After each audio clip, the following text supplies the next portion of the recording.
There's no feeling more discouraging than starting over. And that's what you're about to experience if you keep playing this game. It's going to be deeply frustrating. You might trade some of that frustration for disappointment if you're willing to admit that the mistake was yours and only yours, but the feeling will only get more intense the longer you play.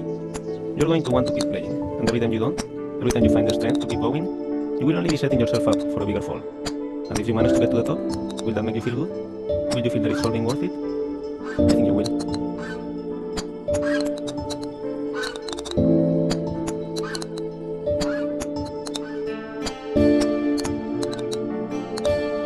Feel free to stop playing whenever you want. Your progress will be saved automatically. Your dose of progress too.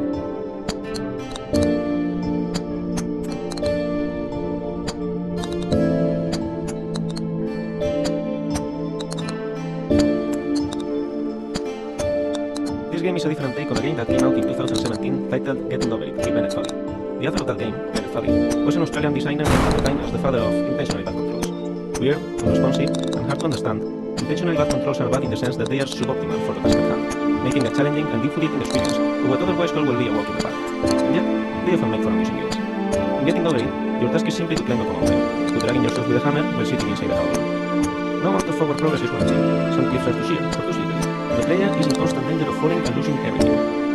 I watched a video of Bennett Foddy playing recently, and it was interesting to see how erratically he approached his own challenges. He knew what was possible to overcome them, and he knew the movements he needed to execute. So he would make an attempt, but he would fail, without a clear reason why. So he would try again, exactly the same movements he attempted the first time. And he would repeat this process until, eventually, it actually worked, giving the impression that the challenge was more about perseverance and luck than precision.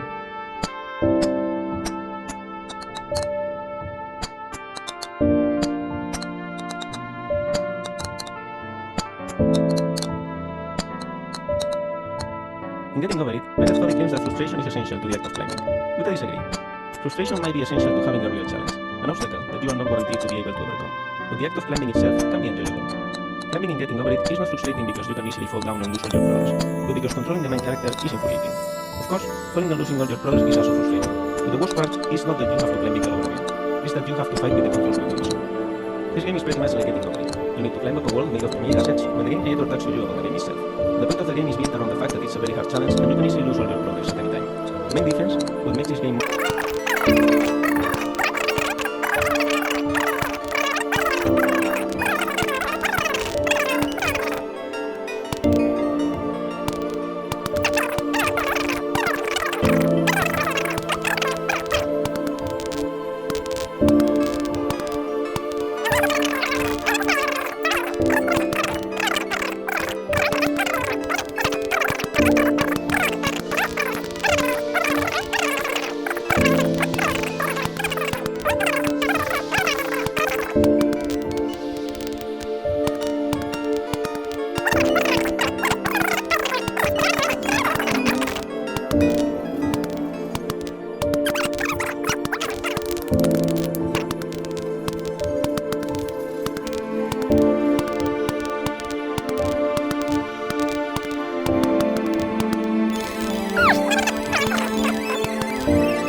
Focusing on the destination will ruin the journey.